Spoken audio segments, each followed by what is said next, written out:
William H Macy in studio with us, probably the edgiest show on TV right now.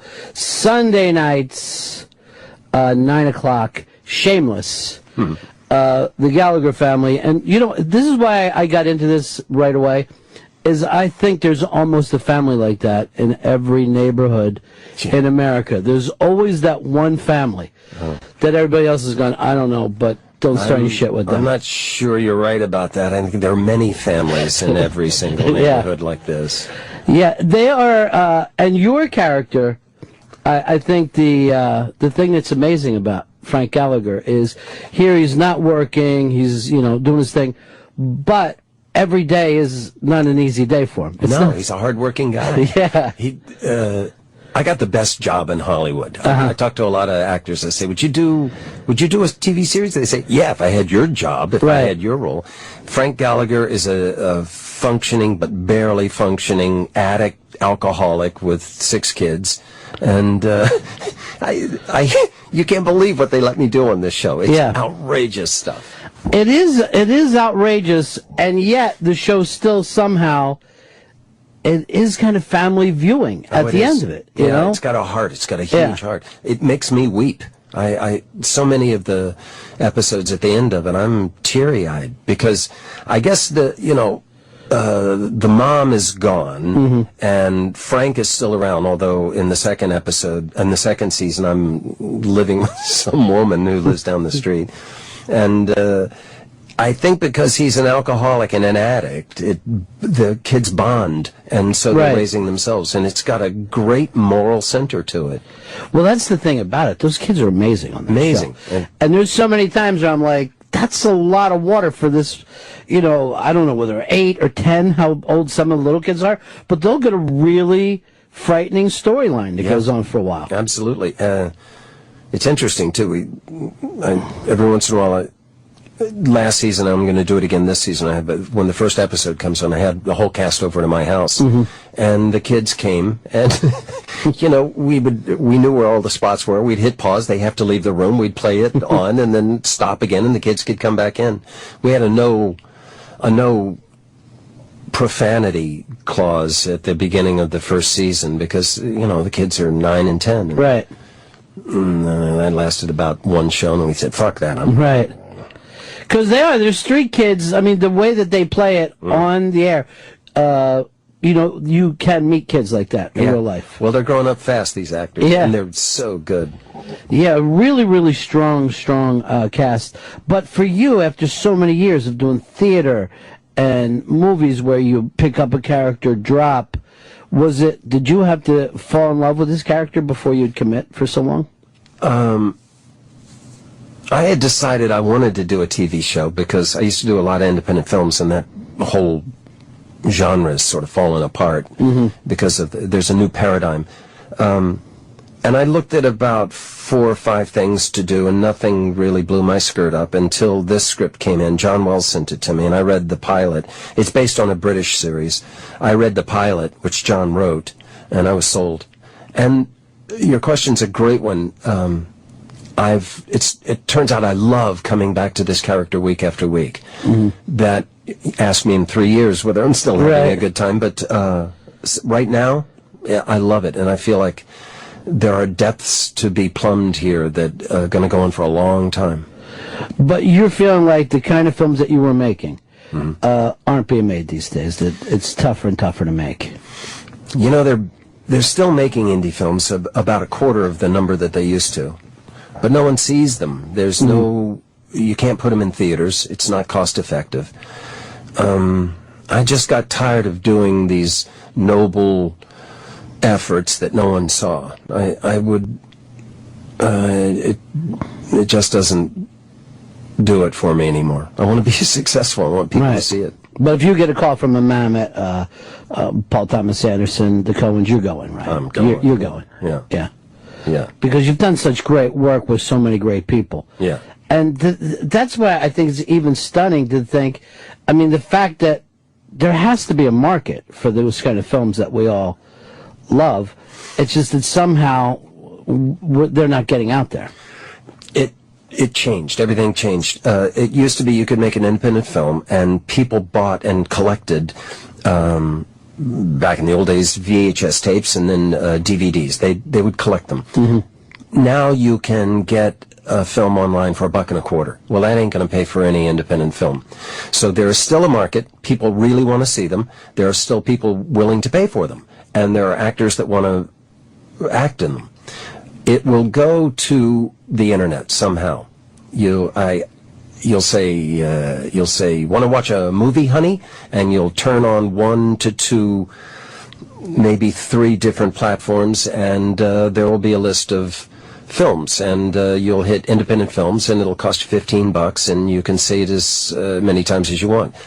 That would be able, then you could make independent films, but nobody wants to pay for anything on the internet, and until that happens, until that turns around, there won't be any value until people place a value on it. Here's the weird thing, though. While that's going in that direction, here's Showtime doing the type of TV series. Yeah. You guys in Californication comes around. I mean, that stuff never would have been on television years ago. No, it's been a boon for television. In my opinion, the best stuff being done anywhere is being done on television. Yeah. The best writing, best acting, some really imaginative storytelling. And I think Shameless is a perfect example of it. It's new what we're doing. First of all, because it's Showtime and they're so brave, they put it on. It took John Wells 7 years to find a home for this thing. And Showtime really took a shot because it's shameless. But it's worked out wonderfully well. Technically, the way we shoot the thing is different too. It's on digital cameras, which are small. We always have minimum 2 cameras and sometimes more. So if we come in with a big scene, a 3-page, 4-page scene that takes place in 2 or 3 different rooms, we'll do the entire scene all the way through every single time. Usually, in the feature world, you'll cut up a 4-page scene into 4 parts, and it's very disconcerting. You'll say good morning to me at 8 o'clock in the morning, and I'll say good morning back to you sometimes at 10 o'clock at night by the time to get to my coverage. This we do in real time, and the acting is better for it. The pace is up. It's bold storytelling. It's new. And the reason why you're able to do that because technically the cameras have changed. I mean, that's the main thing there, that you can keep moving all the time. Keep moving. Yeah. I mean, we'll do a scene and I'll say, when are you going to get to my close-up? And they say, oh, dude, that was the second shot. You're done. You're already done. You. Yeah. So you got to be on your toes. And John Wells is a great leader. He, at the very beginning of this thing, he said, sides are when they shrink down the script into a little 5x7. And actors carrying them around, and they check them, and actors generally sort of know the lines, and they learn them as the day goes on. Not us. No sides on our set. Know the lines when you get there. You got to be prepared. From the time you park your car in the parking lot, you better be prepared to get on film. So this cast is exquisitely prepared, and we act the shit out of this thing. Well, you coming from a theater background, I mean, you had done so much theater before you did movies, that this is, your training finally, comes back around. Yeah, it's glorious. To do a 5-page scene, 4-page scene, all of a piece, it's a joy.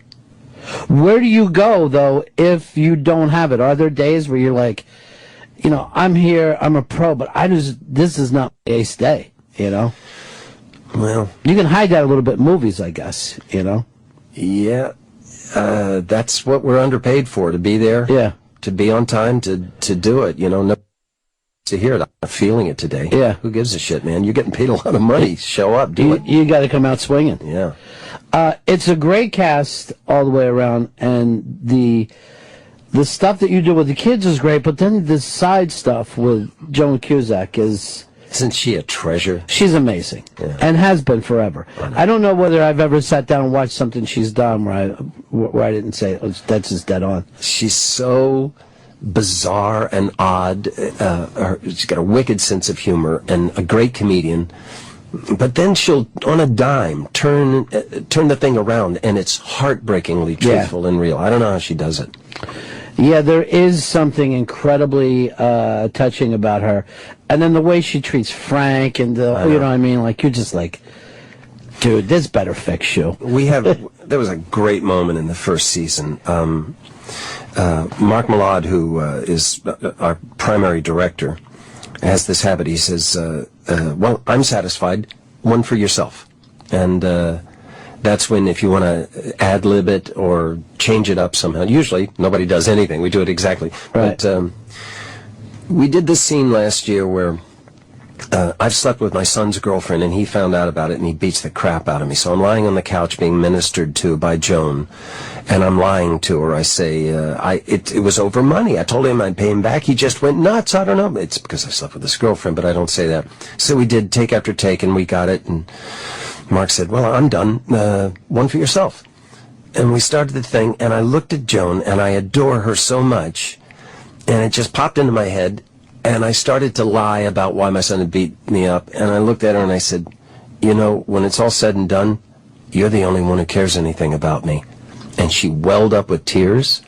And it was this wonderful, wonderful moment, which they put in. We kept it. That's so cool, too, that you are able to do that, you know, that kind of safety net. Yeah. Almost all our directors do it. I mean, once we get it, the actors have taken it. We've got great writing, so the actors have taken it upon themselves to learn the lines dead on. I mean, dead on, word for word, perfect. But then at the end, because we shoot so fast, it's not unusual for us to do 10 pages a day. A big feature, we might shoot a half a page or a page and a half in one day. We regularly do 10 pages. And so we shoot fast enough that if you've got an idea and you want to change up the lines at the end, once we've got it down, most of them allow us to do it. And it's freed me up. I mean, not the ad-libbing so much, but there's an improvisatory feeling on the set because we do the whole scene, and it's freed me up, and I'm trying to be more spontaneous in my acting. One of the lovely things about doing a series is that I come back week after week. I really get to ply my craft. Mm-hmm. And I've used it to try to loosen up a little bit. I've always been such a dutiful actor, and I'm trying to be a little bit more outrageous. At what point does it become loose, though? At what point? I mean, is it physical that you're becoming looser, or is it yes in terms of the scripts? Yes and yes. Because we learn the lines well, and my wife helped me learn lines better. She gave me this new technique on how to do it, and it's really helped. But because of that, I try to go in with nothing in my head except the lines, and be as outrageous and improvisatory, if to not censor myself or my performance at all, to let it come out pell-mell. And I'm loving it. It's a lot more fun. It's just so amazing for me to even hear you say that, because I saw you, in theater years ago. I saw you do American Buffalo. Mm-hmm. And there, of course, you're just about on stage the whole time. You guys are tearing it up. And I never thought at any point, oh, this guy needs to loosen up a little bit. Well, theater is a joy because of that. I mean, when a play first opens, you're pretty much hanging on by your fingernails. Yeah. But once it's been open for a couple of weeks and you really know it so well that you can forget it, then you start to get improvisatory about it with your line readings and even with the blocking and with your intention. And the best of all worlds is when two actors are really playing tennis together. Right. You're hitting curveballs to each other back and forth. You know what the objective is, and you know what the lines are and the blocking, but within that structure, mess with the other guy, mess with him, and it makes it electric. And it is what the playwright had in mind.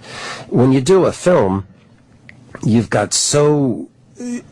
spent so little time with it. You learn the lines usually the night before or 2 days before, and you show up and you got to get it right. Mm-hmm. I'm trying not to get it right anymore. I'm trying to let it fly, and it's because I'm in a series and I get to come back week after week. And somewhere, maybe in some of those mistakes, yeah, you find even more about the character. Yeah, I think the purpose of technique always is to free up your subconscious, because that's where the truth lies. Well, here's the thing about Frank, though, because you have a character that like Archie Bunker, you really can't have growth to the character. You know, at some point you've got to figure out why he stays. Hell yes. What an excellent point. My wonderful wife Felicity Huffman, at the end of last season, we were talking about it, and I said, this second season I want to do this and this and this and this, and she said, maybe you should think about why Frank does what he does. What's underneath? Dig a little deeper. It was her lovely, lovely way of saying, perhaps you should act a little better.